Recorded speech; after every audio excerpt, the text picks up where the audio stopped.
Every year, at this time of year, December, I visit Portugal for 3 weeks to get away from the madness which is Christmas in the UK. But last year, on my visit, I witnessed something truly shocking that made me change the direction of my life.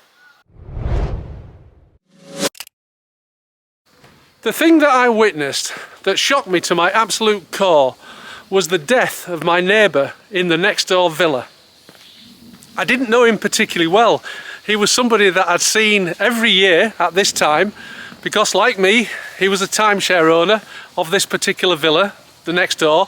We're in Villa 950, he's in Villa 952. I would say hello to him on the morning.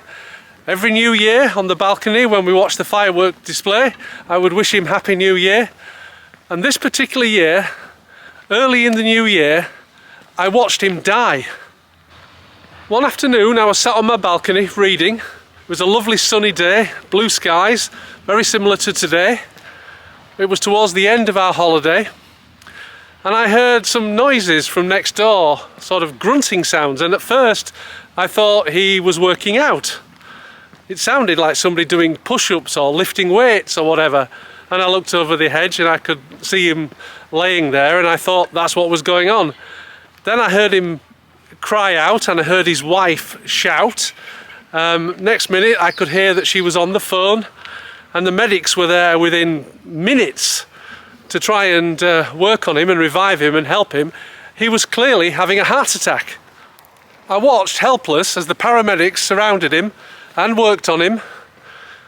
They put those magnetic things on his chest and gave him a blast of electricity, but the man had died in the afternoon on a beautiful sunny day in Portugal on his holidays.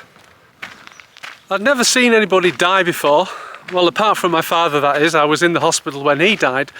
But I'd never seen anybody die under those circumstances, or under any circumstances, to be honest, before in my life. And it was shocking. I was shocked.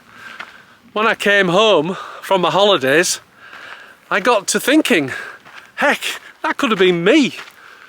But for a twist of fate, or a quirk of fate, however you want to put it, we don't know when the hour of our death is going to be. For that poor man, it was that day in Portugal on his holidays. But it makes you think about life, and especially if you're a man of a certain age. I mean, I don't know how old he was, I'm just making an assumption he was about my age. He seemed to be about that kind of age. But when you reach a point in your life where you could die any time, it makes you have a good, long, hard think about what you should be doing with your life. At that point in my life, I was approaching my 63rd birthday and I was still drifting. It took the death of that man in that next door villa to give me the huge kick up the arse that I really needed to sit down and have a good, long think and evaluate my life. Over the previous 10 years, I'd tried all sorts of things. I'd tried non-exec directorships, I'd tried business consulting, I'd tried business advisory, I'd tried business coaching, I'd even tried setting up a CEO peer group. All sorts of things that in my mind were related to the knowledge that was in my head that I wanted to share. But I was actually on the wrong track, and it took that man dying, me witnessing it happening, for me to really figure out what I wanted to do. It was really important to me that I figure out what to do with my life at that point. The reason being that I've always believed that we have a number of chapters in our life, and our life is a book made up of those chapters. And I'd long held the belief that each of those chapters lasts about 7 years. So as I approached my 63rd year, I was just about to enter a new chapter. I wanted that chapter to mean something. It's always been important to me to share my knowledge, or at least to try and figure out a way of sharing the knowledge. And I always felt that the knowledge was business, because I'd built a successful business, I'd sold it, I had a lot of knowledge of running businesses, leadership, recruitment, everything that goes with running a business, and I thought that could be the thing that I would share. But I was actually wrong. The thing that it was important that I share is the experience of midlife and retirement in your 50s and your 60s and beyond. After getting home from Portugal and witnessing the death of my next door neighbour, I decided to launch this YouTube channel. It was the thing that I decided to do that had long been on my radar as something that I quite fancied doing, but I felt that this was the time. 63, a new chapter in my life was about to beckon, and that was what dawned this particular YouTube channel. The even bigger takeaway though from me witnessing the death of my neighbour was that you never really know how long you got. We all make a lot of assumptions, and I don't know about you, but I've been making assumptions that I'm going to live until well into my 80s. I've got an uncle, you've seen him probably in previous videos of mine, Uncle Archie, who's now 94. I'm kind of thinking, well, I don't know if I'm going to make it to 94, but I'm certainly hoping to make it into my 80s. And what that would mean if each chapter is 7 years long is that with a bit of luck I've got maybe 3 more chapters left, possibly 4. But here's the question, what if I haven't? What if I've only got 1 chapter left, or part of a chapter? I mean, my father died age 74. If I lived to the same age that he died, that would only give me 1.5 more chapters. And that's a sobering thought. So if each chapter lasts 7 years, what are you going to put in that chapter? That's the question I asked myself.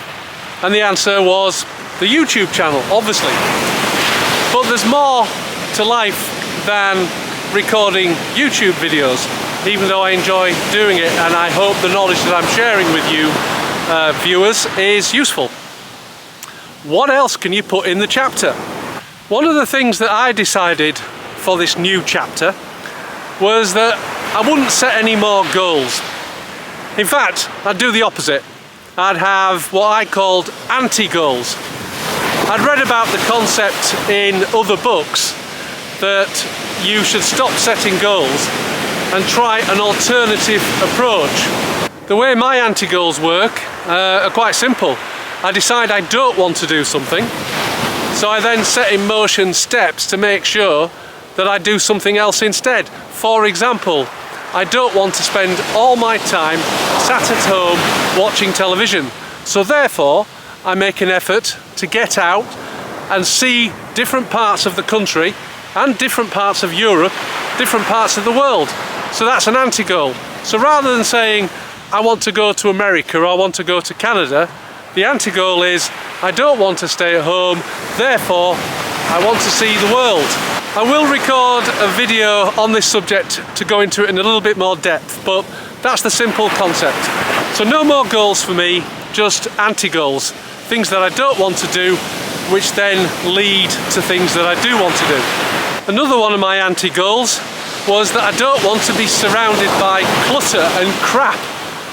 So therefore, I set about ditching even more of my stuff. I did let you know in a previous video that I'd already got rid of 75% of my stuff when my wife and I downsized. But that process continued at pace in the new chapter. Another anti-goal is that I don't want to spend too much time apart from my son. Therefore, I make an effort to go to London to see him as often as I can. And he comes with us on a lot of the family holidays. For example, he's flying in tomorrow to join us here in Portugal for 9 days over the Christmas period. Another anti-goal, which relates to something I talked about in a previous video, is I don't want to travel when there are lots of people about. And that's why I'm in Portugal right now. It's really quiet. I'm having a chat with you on a deserted beach. I mean, look at that. Not a single person for, I don't know, I guess a mile.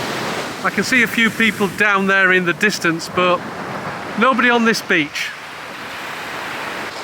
Sometimes we need a kick up the backside to galvanise us into action.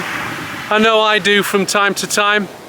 Hopefully this video will give you a little bit of impetus, a bit of a kick to make some changes to your life so that you don't drift through the final decades or the final chapters, if you like, of your book.